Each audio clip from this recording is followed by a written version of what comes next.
Comme chaque nuit depuis un petit peu plus d'une semaine, tu ne trouves pas le sommeil. Tu as beau te tourner et te retourner dans ton lit, cette désagréable impression d'être observé refuse de te quitter. Pourtant, tu es seul dans ta petite chambre et tu as beau te redresser, plisser les yeux et scruter l'obscurité environnante, tu ne distingues rien d'anormal. Malgré tout, tous tes sens sont en alerte et la sueur glacée qui coule le long de ton dos t'apparaît comme un avertissement. Tu es en danger. Et alors que tu tentes une énième fois de te persuader que tu te fais des idées, des pas retentissent dans le salon, juste à côté de ta chambre. Des pas légers et rapides, comme ceux d'un enfant qui court.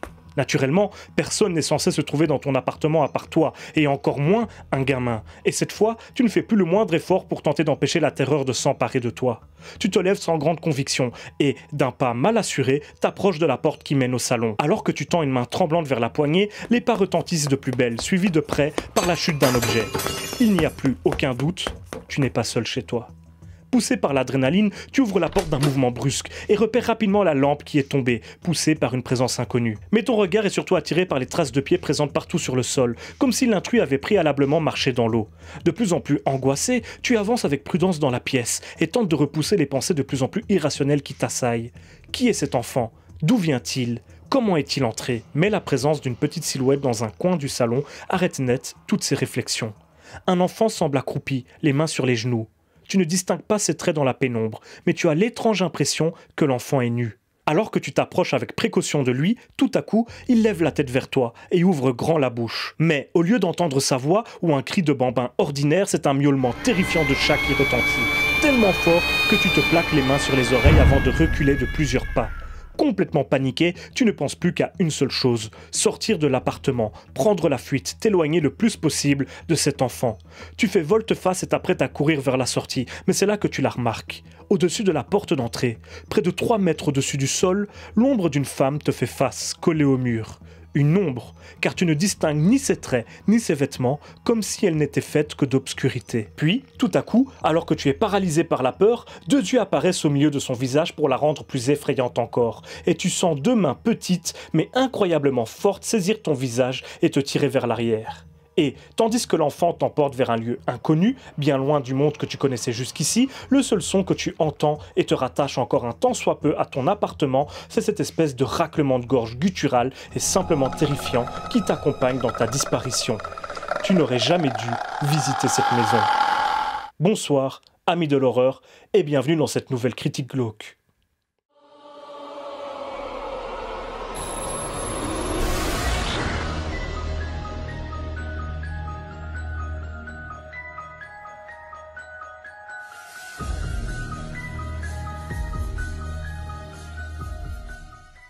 Ça y est, c'est une grande première. La plateforme Netflix diffuse depuis début juillet sa première série horrifique originale japonaise et frappe à grands coups, puisqu'elle a choisi d'adapter la saga cinématographique Ju-On, plus connue chez nous sous le nom de The Grudge, et qui contient quelques-uns des films considérés comme les plus terrifiants jamais vus par certains spectateurs. Après 2 courts-métrages, 8 films japonais et 4 films américains, dont le désastre The Grudge de Nicolas Pecce sorti tout début de l'année, la franchise créée par Takashi Shimizu prend donc une nouvelle forme avec cette série assez courte de 6 épisodes d'une demi-heure chacun, sobrement intitulé Ju-On Origins. Et avant d'aller plus loin, je pense qu'il serait intéressant de vous présenter un petit peu plus en détail cette franchise que beaucoup parmi vous ne connaissent finalement pas vraiment. La saga Ju-On a fait ses premiers pas en 1998 lorsque le réalisateur spécialisé dans l'horreur Kiyoshi Kurosawa invite son élève Takashi Shimizu à réaliser des segments pour l'anthologie Gakko no Kaidan, littéralement Histoire de fantômes à l'école, qui, comme son nom l'indique, met en scène des histoires de fantômes qui se déroulent dans des écoles. Et ouais. Shimizu réalise donc 2 courts-métrages pour l'occasion. Le premier, 10-4 ou 4-4-4-4-4-4-4-4-4, nous présente un jeune garçon qui semble prisonnier d'une petite cour par les appels insistants et étrangement inquiétants d'un téléphone qu'il vient d'y trouver. Il finit par mourir de peur à cause d'un petit garçon à la peau cireuse et au miaulement surnaturel. Toshio était né. Le second, Katasumi, présente 2 jeunes filles qui s'occupent du lapin de leur classe et qui se font attaquer par un spectre féminin aux longs cheveux noirs. Kayako faisait ses premières victimes à son tour. Et contrairement à ce que l'on pourrait penser, ces courts-métrages ne sont pas juste qu'une vague inspiration pour la franchise, mais ils en font pleinement partie. Par exemple, on connaîtra le sort de l'une des deux jeunes filles qui se fait tuer par Kayako et qui s'appelle Kana dans l'un des films. Mais continuons, je vais pas vous embrouiller. En 2000 sortent les films vidéo Ju-On et Ju-On 2, réalisés et écrits par Shimizu pour le producteur Takashige Ichize, qui était derrière la franchise Ringu déjà, et sous la houlette de Hiroshi Takahashi, lui aussi grand nom de la J-Horror, puisque notamment scénariste de l'un des tout premiers essais modernes du genre, de Ghost Actress, ainsi que son plus grand succès, Ringu, tous deux de Hideo Nakata. Ces films, réservés à la base au marché vidéo, feront beaucoup parler d'eux. Considérés comme très effrayants par les spectateurs, ils sont facilement reliés, de par leur réalisme, à des légendes urbaines fascinantes par les amateurs de surnaturel qui, dès lors, en parlent autour d'eux. Cette fascination encouragera les producteurs à continuer l'aventure de façon plus ambitieuse encore. En 2002, c'est au cinéma que sort Ju-On The Grudge, qui sera suivi par Ju-On The Grudge 2. Ces deux films obtiendront un succès critique et commercial très appréciable, puisque récolteront la bagatelle de 15 millions d'euros sur le marché japonais, ce qui attirera évidemment le regard des producteurs américains. La suite, vous la connaissez. Le remake US, qui sera produit par Sam Raimi, qui engagera Takashi Shimizu pour réaliser lui-même ce nouvel opus, sera un immense succès. Sa suite, toujours réalisée par le même bonhomme, sera déjà nettement moins convaincante. Et ne parlons même pas du troisième opus, qui sortira directement en DVD et qui sera vraiment inintéressant. Si l'on accepte les deux suites de ce remake guerre inspiré et qui partent dans des directions différentes, tous ces films ont le même concept. Une maison de la banlieue tokyoïte est hantée par une femme, Kayako Seiki, son fils Toshio Seiki et leur chat, assassiné par le père de famille poussé par la jalousie avant que lui-même ne se donne la mort. Ces événements sordides ont donc provoqué une Ju-On, une malédiction née de la rancœur et de la haine d'une personne juste avant sa mort et qui continuera d'habiter les lieux du crime. Quiconque pénétrera alors ces lieux, même pour un court instant, se verra frappé par cette malédiction qui ne connaît que deux issues, la mort ou une disparition totale. Si ce concept reste terriblement simple, il reste bien naïf de penser que la franchise ne se résume qu'à lui. Lorsque l'on parle de Ju-On, il faut avant tout mettre en avant le labyrinthe narratif que ces films représentent. À travers eux, dans la maison des Seiki, les époques se mélangent et s'entrecroisent. Les spectres des personnages croisent leurs doubles encore vivants dans le passé, ou dans le futur pour l'inverse, des scènes du passé sont présentées à d'autres personnages dans le présent, et si, à chaque fois, ce sont de nouvelles familles qui prennent place dans la maison, toutes restent finalement enfermées à jamais dans la demeure, et sont susceptibles de se croiser ou de revivre les mêmes événements indéfiniment. Dans certains Ju-On, des personnages dont le spectateur a déjà vu la mort réapparaissent plus tard dans l'intrigue, car les séquences ne suivent pas leur ordre chronologique. L'idée de Shimizu est de créer un spectre, mort dans l'histoire, mais pourtant encore bien vivant à l'image. Est-il vivant ou mort du point de vue du film ? Kayako elle-même, avec sa colonne vertébrale brisée, représente cette dislocation de la structure cinématographique et sa maison devient le théâtre d'expériences temporelles très intéressantes du point de vue narratif. Par exemple, ce couple qui entend chaque soir à 23h30 des bruits sourds qui frappent contre les murs de leur chambre, alors que l'on apprendra plus tard dans le film que le son qu'ils entendaient était provoqué par leurs propres cadavres, pendus et balancés par Toshio pour cogner les murs. Ils ont donc croisé leur propre spectre alors qu'eux-mêmes n'étaient pas encore morts. Les fins des films devenus presque rituels vont dans ce sens aussi. Les personnages revivent des événements que la maison a connus bien des années auparavant, et le passé et le présent, l'espace d'une séquence, se mélangent pour ne plus faire qu'un. Pendant ces séquences, il arrive que les personnages perçoivent la présence d'intrus ou d'un observateur. Cela montre bien que nous assistons à un mélange d'époques et pas à un simple souvenir. Pareil avec ces séquences où des personnages se croisent sur un simple contre-champ a priori anodin, un père policier qui croise sa fille dans la fameuse maison. Ces plans prendront tout leur sens lorsque reproduits plus tard du point de vue de l'adolescente qui croisera son père alors décédé à cause de cette maison et qu'elle-même s'apprête à connaître un sort similaire. La maison des Seiki est l'inverse de ce que devrait être un vrai foyer. Elle ne réunit pas les familles mais les brise, les sépare, en isole les membres et les garde prisonniers dans le temps pour toujours. C'est aussi pour cela que certaines des victimes deviennent des spectres. À jamais prisonniers de la maison, ils errent et ne pourront plus jamais connaître l'amour de leurs proches, au même titre que Kayako et Toshio avant eux. Mais au-delà de ces caractéristiques narratives assurément intéressantes et qui mériteraient une vidéo entière juste pour les étudier, les films sont avant tout des exemples pour ce qui est de la peur qu'ils créent. Ils sont basés sur ce qu'on appelle la théorie Konaka, sorte de liste de points à respecter si l'on veut réussir à faire peur avec un film, mise au point par un scénariste qui s'appelle Chiaki Konaka, et dont je parlerai beaucoup plus en détail dans mon documentaire sur la J-Horror que je suis en train de préparer actuellement, et qui sera probablement la plus grosse vidéo de cette chaîne. Si ce projet vous intéresse, n'hésitez pas à vous abonner, histoire de ne pas le louper lorsqu'il sortira. Je n'ai évidemment pas encore de date précise. En attendant, les Ju-On sont des films assez unanimement reconnus comme étant effrayants, et ce, pour plusieurs raisons. Tout d'abord, les films soignent particulièrement les apparitions de ces esprits. Chacune d'entre elles est pensée comme un court-métrage à part entière, lors duquel l'apparition est le clou du spectacle, le point culminant de l'intrigue. C'est pour cette raison que chacune des scènes de Kayako ou de Toshio est aussi marquante et surprenante. Shimizu cherche toujours à innover, à proposer quelque chose d'impressionnant. Aucune de ces apparitions n'est banale ou vite fait, elles sont toutes mûrement réfléchies et bien pensées.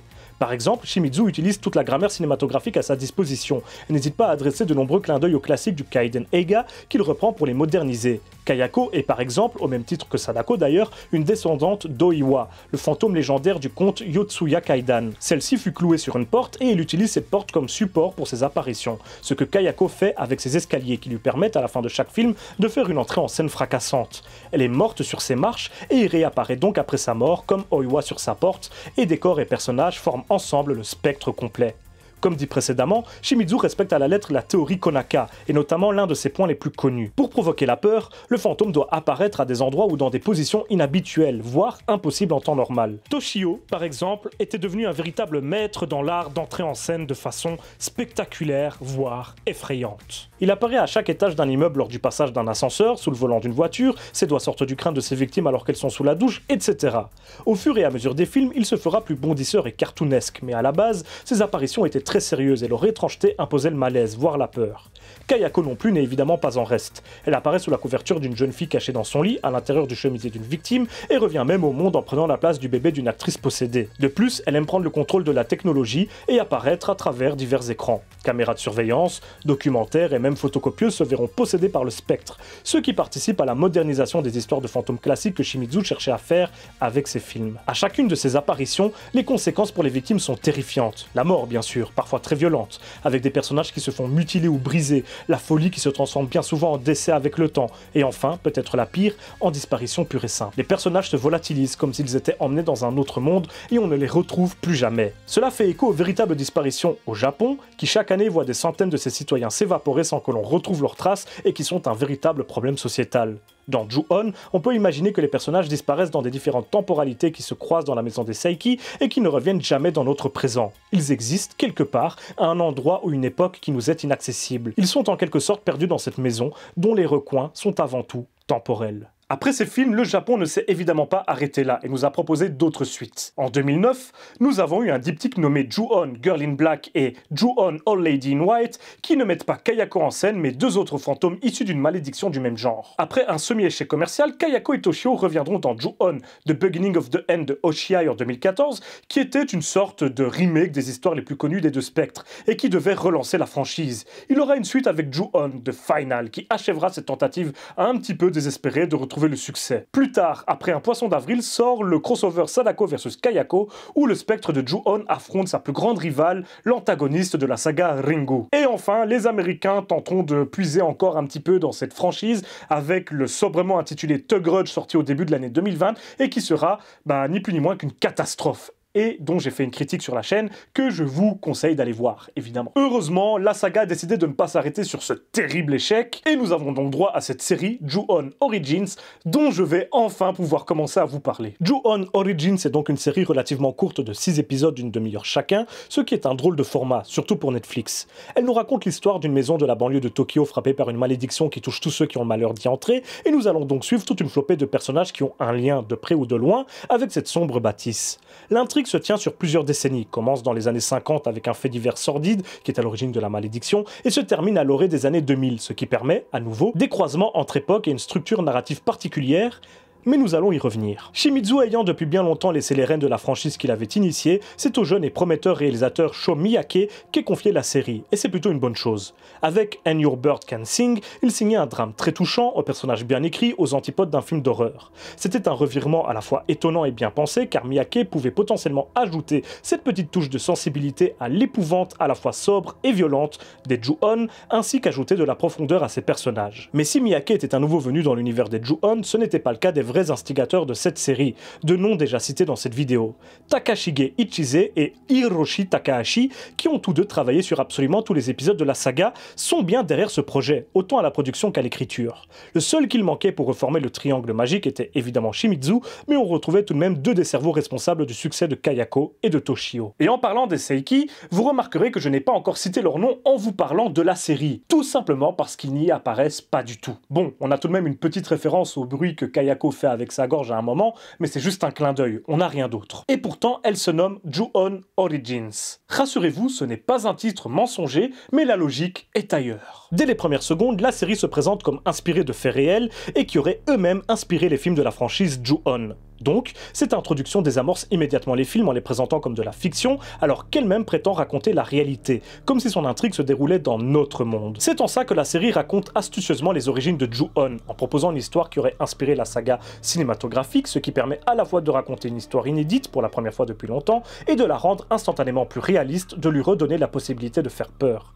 Bah oui, le problème avec Kayako, c'est qu'elle est maintenant trop connue. À l'instar d'un Jason ou d'un Freddy, on attend son entrée en scène dans chaque opus, non pas comme l'arrivée d'un monstre terrifiant, mais comme celle de la star, qui n'effraie plus, mais qui est acclamée. Nous la connaissons trop bien, nous l'aimons trop. Son potentiel effrayant a été complètement annihilé par sa célébrité et son iconisation. L'idée de raconter une série qui nous présenterait une nouvelle histoire et de nouveaux spectres était donc à la fois rafraîchissante et plus propice à créer de la peur. Et je dis ça en tant que grand fan de Kayako, je vous assure. Enfin bon, tout ça c'est de la théorie, et avant de vérifier ensemble si la série a bien profité de tout son potentiel, concentrons-nous un tout petit peu sur son intrigue. Et celle-ci n'est pas facile à résumer, car comme dit précédemment, elle présente un certain nombre de personnages et traverse plusieurs époques, mais je vais essayer.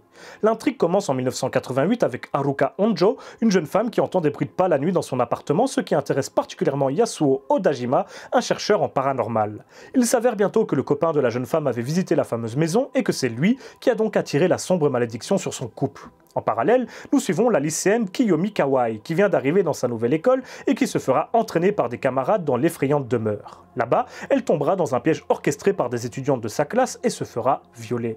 Cela détruira littéralement sa vie et la malédiction de la maison s'emparera d'elle d'une façon aussi atroce qu'inattendue, puisqu'elle accouchera quelques années plus tard d'un enfant aux origines étranges. Ces personnages seront grosso modo nos protagonistes principaux, et leur histoire, qui s'étendra sur plusieurs années jusqu'en 1997, sera également traversée par d'autres individus, surtout des familles qui s'installeront les unes après les autres dans la maison et devront malheureusement en subir les conséquences et connaîtront les mêmes atroces événements que ceux qu'avait vécu la famille à l'origine de la malédiction. On parle ici d'un fait divers sordide plus élaboré, complexe et horrible encore que celui de The Grudge, ce que l'on pourrait prendre comme une énième surenchère destinée à choquer le spectateur. Et bah c'est un petit peu le cas. Mais rassurez-vous, je vais clarifier tout ça. Une fois le visionnage de la série terminé, nous pouvons facilement constater que des efforts particuliers ont été faits pour la rendre le plus réaliste possible. Surtout lors des 3 premiers épisodes, la quasi-intégralité des violences montrées à l'écran est crédible et témoigne de problèmes sociétaux réels et inquiétants. Adultère, harcèlement scolaire, violence conjugale, abandon parental, enlèvement et meurtre d'enfants, viol, etc. Ces séquences sont terrifiantes car pourraient tout à fait se produire dans la vraie vie, contrairement, a priori, à celles nous présentant des spectres.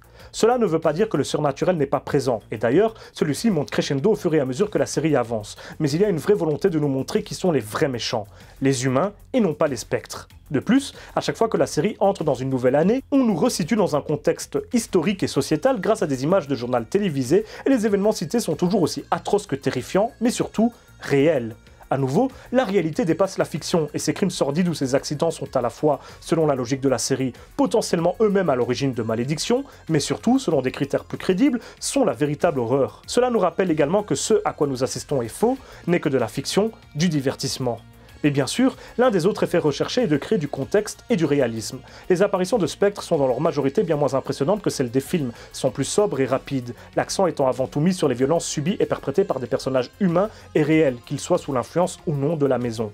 La peur est également un petit peu moins présente, à nouveau, surtout dans les premiers épisodes, mais elle est éclipsée par un autre sentiment très puissant, le malaise. En tant que spectateur, nous sommes remontés de voir cet horrible personnage battre une petite fille qu'il a enlevée dans sa bagnole, avec une extrême violence, ou encore le traquenard tendu par ses lycéens pour organiser le viol d'une camarade. Nous sommes choqués, énervés, interloqués par ces événements qui se produisent réellement dans notre monde. La peur vient potentiellement par la suite, car les 3 derniers épisodes se concentrent de plus en plus sur le surnaturel. Alors certes, celui-ci peut toujours se voir comme une métaphore d'événements plus réalistes, comme ces personnages qui se volatilisent comme par magie, ne laissant qu'une vague flaque de sang derrière eux, et qui, comme dans les films, semble symboliser les disparitions réelles et souvent inexpliquées de centaines de Japonais chaque année. La série et ses spectres tournent particulièrement autour de l'image de la femme enceinte, aussi fascinante que détentrice de nombreux symboles.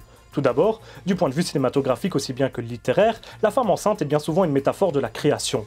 On peut donc y voir une mise en abîme assez étrange, avec ces bébés qu'on enlève prématurément du ventre de leur mère et qui deviennent des spectres terrifiants dans la série, ce qui provoque par la même occasion ces scènes surnaturelles les plus impressionnantes graphiquement. Pouvons-nous y voir une critique subtile de tous les opus de trop que la franchise a connus auparavant, que ce soit les suites du remake américain ou le nouveau départ de la saga japonaise? Peut-être. En tout cas, la réflexion est intéressante. La femme enceinte est également un symbole de vie, de pureté, et le malmener comme la série le fait est toujours difficile à vivre pour le spectateur. En la touchant, c'est à la vie elle-même qu'on touche, et ça représente aussi bien les violences faites aux femmes, que la série ne nous épargne définitivement pas, que celles faites aux enfants. Les hommes, souvent désignés comme responsables de ce genre de violence dans la série, sont en plus montrés ici comme incapables de protéger leurs épouses ou leurs enfants, et leur disparition surnaturelle dans ces moments-là symbolise extrêmement bien leur fuite face à leurs responsabilités dans la vraie vie. Vous savez, le fameux coup de « je vais acheter des cigarettes, je reviens » ou tout simplement les abandons paternels, malheureusement, un petit peu trop fréquents. En tout cas, la façon dont les pères/époux meurent ou disparaissent dans la série est une métaphore assez claire de cette fuite lâche et égoïste. Par contre, les spectres de fœtus revanchards peuvent également être vus comme un discours assez violent sur l'avortement, ou plutôt l'anti-avortement. Ces êtres sortis trop tôt de force du ventre de leur mère, qui reviennent hanter les responsables jusqu'à la mort ou la folie, semblent fortement condamner l'avortement. Je n'ai aucune preuve de ce que j'avance, mais ces séquences m'ont laissé un arrière-goût relativement amer à ce niveau-là, au-delà de la réussite technique qu'elles représentent. Bon, elles peuvent peut-être aussi représenter la culpabilité de ceux qui fuient leurs responsabilités. Autant les voir de cette façon. L'abandon parental est donc bien l'un des sujets phares de la série et revient autant de façon métaphorique que de façon claire et assumée, notamment avec le personnage de Toshiki, dont le nom est évidemment une petite référence à Toshio, et qui est complètement abandonné par ses parents. Au-delà de ses origines surnaturelles que l'on attribue à la maison, il est issu du viol et le représente aux yeux de sa mère, dont la vie a été totalement brisée par cet acte horrible. Il y a également ce chercheur en paranormal devenu orphelin après la disparition de son père, qui est plus ou moins le personnage principal et dont l'enfance est l'un des éléments clés de la série. Puis bien sûr, nous avons tous ces pères et époux assassins, poussés par la jalousie ou la culpabilité, ainsi que l'influence de la maison, et ce kidnappeur d'enfants qui arrachent ces gamins à leur famille. Encore une fois, je vois cette obsession de la violence faite à l'enfant comme une métaphore de la création elle-même, en plus de la dénonciation de faits réels qu'elle permet. Si cet enfant représente la franchise Ju-On, trop souvent violentée et abandonnée, cela peut prendre un tout autre sens. Mais au-delà des nombreuses et intéressantes symboliques contenues dans la série, nous sommes évidemment en présence d'une fiction horrifique avant tout. Et vous devez vous demander, à juste titre, si la série marche bien sur les traces de la franchise qu'elle adapte, vu les sombres merdes qui l'ont précédée ces dernières années. Eh bien, il y aurait pas mal de choses à dire. Il y a une réelle volonté de renouer avec l'esprit original de la franchise, jusque dans sa mise en scène, très sobre et presque téléfilmesque, et sa photographie. Celle-ci est également sobre, assez sombre, et rappelle celle des premiers Ju-On avant leur passage aux États-Unis. Nous avons de véritables clins d'œil au film, comme cette silhouette faite d'ombre qui rappellera bien sûr certains moments glorieux de Kayako et qui est peut-être l'une des images les plus effrayantes de la série. Mais malgré tout, au niveau de la tension ou de l'angoisse, force est de constater que Ju-On Origins n'arrive pas à atteindre le niveau des films. Il manque peut-être la maîtrise et l'imagination de Shimizu pour vraiment créer des scènes de terreur. Le rythme des épisodes est relativement lent, comme celui des premiers films vidéo, mais il paraît parfois mou, ce qui prouve que sa lenteur n'est pas toujours maîtrisée. Encore une fois, surtout lors de ses premiers épisodes. La série tente de profiter de son format pour prendre plus de temps à exposer ses personnages et à les développer, mais la plupart d'entre eux ne restent finalement que des caricatures. C'était le cas également dans les différents films, mais il n'y avait pas besoin de plus, car les personnages représentaient des concepts que chaque film voulait exploiter à fond, et Shimizu arrivait à tout de même créer de l'empathie pour eux à travers des séquences aussi courtes que maîtrisées. La série y parvient beaucoup moins bien, et le spectateur se prend d'affection pour très peu de ses nombreux protagonistes. Au contraire même, on en déteste certains, mais on reste hermétique à d'autres, et ce, malgré toutes les crasses qui leur tombent dessus. Ils sont juste trop nombreux et semblent parfois eux-mêmes dépourvus d'émotion face à ce qui leur arrive. Bien sûr, la culture japonaise joue un rôle dans cette impression, vu que les Japonais sont moins enclins à montrer leur émotion que les Occidentaux, de façon générale, mais malgré tout, les décès s'enchaînent sans que cela ne semble provoquer de tristesse et même la peur ne paraît pas toujours atteindre les différents protagonistes. Du coup, difficile de la communiquer aux spectateurs. Au niveau de la structure narrative, elle est clairement empruntée au film de Shimizu, mais n'atteint pas le même degré d'excellence. Le mélange des époques se fait moins souvent et de façon parfois un petit peu grossière, mais je dois reconnaître qu'il reste efficace, particulièrement dans le dernier tiers de la série. Il y a tout de même quelques séquences ingénieuses, et si vous n'êtes pas familier avec les films Ju-On, vous saurez pleinement en profiter. Par contre, avec du recul, le scénario paraît beaucoup plus simple que ce qu'il essaye de faire croire. Il ne profite selon moi malheureusement pas assez de son format de série pour aller plus loin que les films et ne fait finalement que les imiter pour s'étendre sur 6 épisodes de 30 minutes plutôt que sur un film d'1h30. J'y vois un certain manque d'ambition et je trouve ça dommage vu, encore une fois, le potentiel que ce format possédait. Enfin, il faut souligner le fait que les protagonistes humains prennent ici plus d'importance que les spectres et la malédiction, ce qui est une première dans la saga. Les personnages ne sont pas juste des futures victimes de nos fantômes, et c'est plutôt appréciable, en plus d'être un parti pris courageux et plus difficile à appliquer. Certes, cela lui fait perdre quelque peu en tension, mais cela permet au spectateur de maintenir son intérêt éveillé au fur et à mesure des épisodes, ce qui aurait pu ne pas être le cas sinon. C'est finalement les différences majeures entre cette série et les films, et à vous de voir si elle vous plaira. Personnellement, j'ai tout de même apprécié l'effort que représente Ju-On Origins et j'y ai retrouvé l'atmosphère très sobre, très japonaise des premiers films, mais sans le génie de Shimizu. J'ai été dérangé dans tous les sens du terme par certaines séquences violentes que la série propose, mais j'aurais aimé être plus effrayé, plus tendu. On nous a épargné les éternels jumpscares de ce genre de production, et, si c'est appréciable, force est de reconnaître qu'il manque tout de même un petit peu d'efficacité dans ces séquences censées être effrayantes, et qu'elles semblent ne pas aller au bout de leurs idées. Clairement, ce qui a intéressé l'équipe, c'était de présenter une intrigue humaine aux violences réalistes et crédibles, et donc effrayantes parce que réalistes, beaucoup plus qu'une simple histoire de fantômes. À vous de voir si cela vous conviendra mieux. Pour ma part, c'est globalement une réussite, surtout lorsque je la compare aux derniers essais cinématographiques de la franchise. Mais j'ai tout de même un goût de trop peu. Peut-être suis-je devenu trop exigeant. C'est la fin de cette critique glauque et j'espère évidemment qu'elle vous aura plu. On se retrouve très bientôt pour une nouvelle vidéo, et d'ici là, surtout n'oubliez pas, si vous avez peur, c'est que vous êtes toujours en vie.